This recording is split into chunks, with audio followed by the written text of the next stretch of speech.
بسم اللہ الرحمن الرحیم۔ بڑی اہم نقطہ ہے تربیت کا۔ رسول خدا فرماتے ہیں اعقل الناس، سب سے عقل مند ترین انسان وہ ہے جو اپنے زمانے میں نگاہ با بصیرت رکھے۔ آنکھیں تو آپ سب کے پاس ہیں، لیکن کیا بصیرت والی آنکھ ہے کہ دشمن کے فتنوں کو سمجھو، حکم الہی کو سمجھو؟ اب سنو، چند واقعات سناؤں گا جس سے آپ کو سمجھ میں آئے کہ دین کا حکم اور ہے، رسول کی سنت اور ہے، اور وہ سنت کس زمانے میں تھی وہ زمانہ اور ہے۔ اگر صرف سنتوں کو دیکھو گے، زمانے کو نہیں دیکھو گے، اسلام سمجھ میں نہیں آئے گا، بلکہ تم مسلمانوں کو ہسٹری میں جینا سکھا دو، جس طرح آج مولوی اور آج کے مفتی کر رہے ہیں۔ ایک بندہ آیا مولا علی سے ملنے، کیا دیکھا؟ علی کی داڑھی سفید ہے۔ کہنے لگا کہ یا علی، آپ سنت رسول پہ عمل نہیں کرتے۔ مولا نے کہا کیسی سنت؟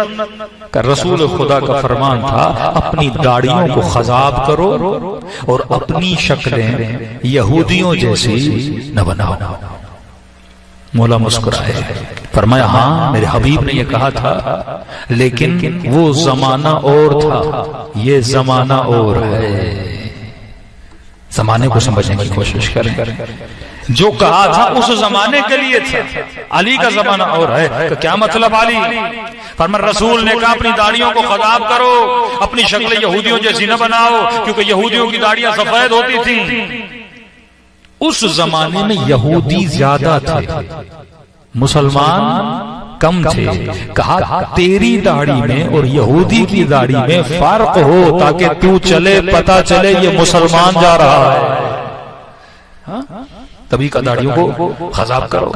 کہ آج یہودی اقلیت میں ہیں، ہم اکثریت میں ہیں، اسلام اتنا پھیلا، آپ کو یہودی ہمیں نظر ہی نہیں آتا، تو اب ہم موازنہ کس کے ساتھ کریں؟ آج سب کے سب مسلمان ہیں، تو اس وقت خضاب کرنے کی ضرورت نہیں ہے۔ اور آج آپ مفتی دیکھتے ہوں گے جو پاکستان میں لال داڑیاں لے کے گھوم رہے ہوتے ہیں، وہ اسی حدیث لیتے ہیں کہ رسول خدا نے کہا تھا داڑھی کو لال کرو یہودیوں جیسے۔ آج کون سا یہودی ہے یہاں پہ؟ ہاں ٹنڈولہ یار میں کوئی یہودی رہتا ہے تو کیوں داڑھی کو لال کر رہا ہے؟ یعنی اگر حکم کو زمانے کے ساتھ نہیں سمجھو گے، اسلام پہ عمل کرنا صرف نہیں ہے، صرف دیندار بننا ضروری نہیں ہے، دیندار کو سمجھنا بھی ضروری ہے۔ جب تک نہیں سمجھو، کئی مومنوں نے کہا مولانا ہم ایران جاتے ہیں، عراق جاتے ہیں، ان کے گھروں پہ ہمیں علم نظر نہیں آتے، اور پاکستان میں جو بھی مومن ہو، شیعہ ہو، 10 محرم کو علم لگاتا ہے۔ میں نے کہا وہی حکم ہے جو مولا علی بتاتے ہیں، یہاں تو اقلیت میں ہے، اہل سنت اکثریت میں ہے، لہذا تو اپنے گھر پہ علم لگا کے بتاتا ہے کہ یہ ایک گھر کس کا ہے؟ علی والے کا ہے۔ پتا چلے نا، کوئی نشانی تو ہو یہاں پہ۔ لیکن میں نے کہا ایران چلے جاؤ، قم چلے جاؤ، مشہد چلے جاؤ، سارے گھر علی والوں کے، کوئی ایک بھی نعمانی وہاں نہیں ہے، ایک بھی غیر علی والا نہیں ہے، تو وہ کس کو دکھائیں گمشیاں ہیں؟ جبکہ سب کو پتا ہے ہر گلی میں، ہر مسجد میں علی ولی اللہ کی اذانیں، اور ہر جگہ علی کا نام ہے، تو وہاں دکھانے کی ضرورت نہیں ہے۔ دکھایا وہاں جاتا ہے جہاں کوئی تجھے جانتا نہیں، وہاں تو جس بھی چہرے کو دیکھو وہ علی کا ماننے والا چہرہ ہے۔ تو اب بندہ یہ سوچے نہیں یہاں پہ میں نے علم لگایا ہے تو ایران جاؤں گھر لوں وہاں پر بھی علم لگاؤں، تو مطلب تو احکام کو سمجھ نہیں رہا، صرف حکم اسلام کو نہیں سمجھنا، اپنے زمانے کو بھی سمجھنا ہے، میں کس زمانے میں رہتا ہوں، بصیرت ہونی چاہیے۔ مولا فرماتے ہیں المؤمن کیس، مومن تیز ہوتا ہے، مومن ہوشیار ہوتا ہے، اپنے زمانے کو سمجھتا ہے۔ پھر امام ہادی، امام دہم، 10ویں امام کی حدیث ہے، صلوات پڑھے مولا کی شان پر۔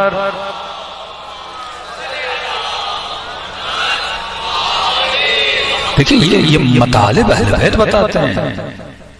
مولا فرماتے ہیں اگر لوگ ان دو چیزوں کو سمجھ نہ سکیں، مولا فرماتے ہیں وہ بندہ بدعتی بن جاتا ہے، بدعتی بن جاتا ہے۔ اب کا بھائی رسول کی زلفیں بڑی تھیں تو ہم بڑے بال رکھیں گے، رسول لکڑی کا وہ خضاب کرتے تھے ہم جیب میں وہ رکھیں گے، بری بات نہیں ہے، لیکن جب یہ زمانے کو نہیں دیکھتے نا تو اب کیا ہوگا؟ یہاں اکثریت کو دیکھا جاتا ہے کہ مسلمانوں کی اکثریت شریفوں کی اکثریت، متدینین کی اکثریت اپنا حلیہ کیسا بناتی ہے؟ بندے کو اپنا حلیہ ویسا بنانا ہوتا ہے۔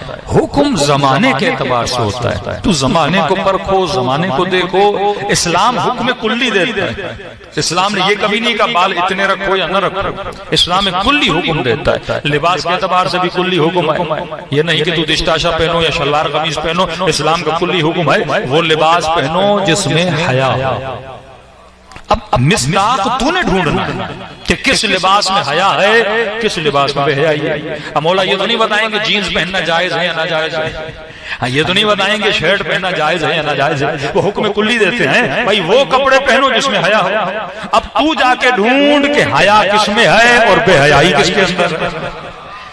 مصداق تو نے ڈھونڈنا ہے، وہ بتاتے ہیں انما یرید اللہ، مصداق تو نے ڈھونڈنا ہے، مصداق کون ہے؟ وہ بتاتے ہیں کہ اطیعوا اللہ واطیعوا الرسول اولي الامر منکم، اللہ کی اطاعت کر، رسول کی اطاعت کر، اور کس کی اطاعت کر؟ اولي الامر کی اطاعت کر۔ اب مصداق کس نے ڈھونڈنا ہے؟ میں نے ڈھونڈنا ہے۔ اب کسی نے اولي الامر شہباز شریف کو بنا دیا،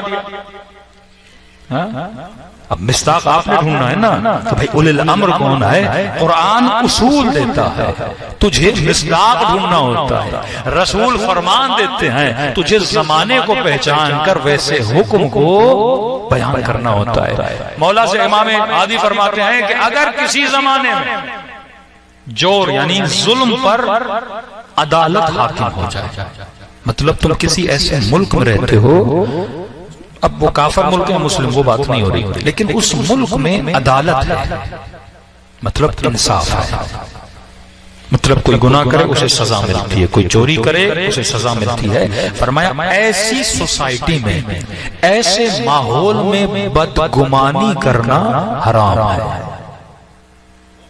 مثال کے طور پہ کسی نے کہا بھئی ٹنڈو الاجار کے لوگ جو ہیں وہ بڑے متدین ہیں، یا کوئی چوری نہیں کرتا، یہاں ہر بندہ وعدے سے وفا کرتا ہے، یہاں پہ بدگمانی کرنا کہ ایک بندہ آپ کو بولے مجھے 10,000 دو میں کل واپس کروں گا، یہاں پہ بدگمانی نہ کرنا، کیونکہ سارے معاشرے میں عدالت ہے، اسی عدالت کو دیکھتے ہوئے تم حسن ظن کرنا، اگر کوئی تجھ سے مانگے، اگر کوئی مدد مانگے، اگر کوئی سواری دے، بدگمانی نہ کرنا، خوش گمان ہو کے اس کے ساتھ معاملات کو انجام دینا۔ لیکن امام نے فرمایا اگر کسی معاشرے میں عدالت نہیں ظلم حاکم ہو جائے، ظالم معاشرہ ہو، کرپٹ معاشرہ ہو، جھوٹا معاشرہ ہو، لٹیروں کا معاشرہ ہو، فرمایا یہاں پہ خوش گمانی کرنا حرام ہے، یہاں بدگمانی کرو۔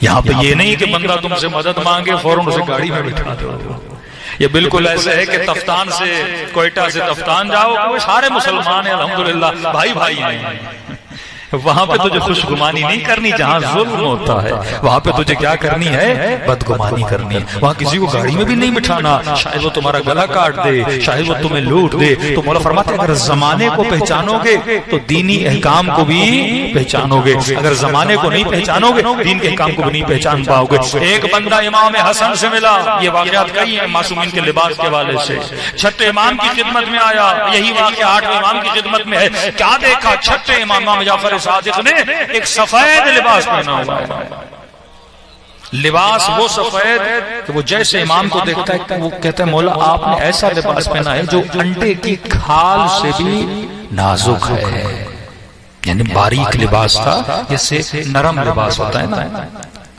مہنگا لباس۔ امام کو کہنے لگا کہ آپ نے کیسا لباس پہنا؟ آپ اپنے دادا کی سنت میں نہیں چل رہے، رسول خدا سادہ لباس پہنتے تھے، آپ کے جد علی ابن ابی طالب سادہ لباس پہنتے تھے، آپ نے یہ لباس کیوں پہننا ہے؟ امام فرماتے ہیں وہ زمانہ اور تھا، یہ زمانہ ہو رہے۔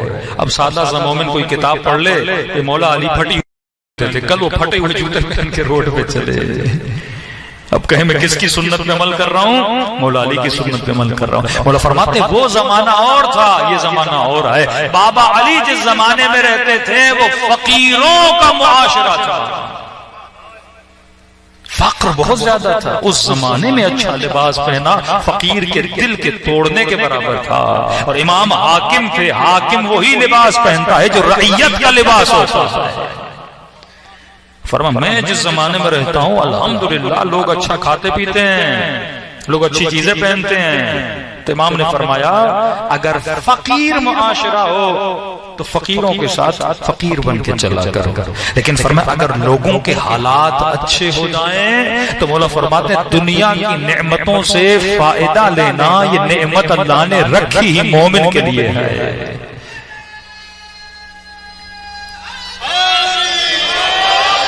یہ نعمت فاسق کے لیے نہیں ہے۔ چوتھے امام، امام زین العابدین علیہ السلام ملتا ہے چوتھے امام مدینے میں جو مولا کی سواری تھی وہ سب سے مہنگی ترین سواری، مولا جس اونٹ پہ سوار ہوتے تھے وہ سرخ بالوں والا اونٹ، یعنی اس وقت کا سب سے مہنگا اونٹ تھا، امام چڑھتے تھے۔ کسی نے مولا کو کہا مولا آپ اتنی مہنگی سواری پہ، امام فرماتے اس اونٹ کے ذریعے میں معاشرے سے عزت لے رہا۔ اب دیکھنا پڑے گا نا چوتھے امام کا زمانہ کیسا تھا، ہر زمانے کا معیار اپنا ہے، اگر تو زمانے کو نہ سمجھے۔ آج سب سے بڑا مسئلہ یہ ہے کہ مومن زمانے کو نہیں سمجھتا،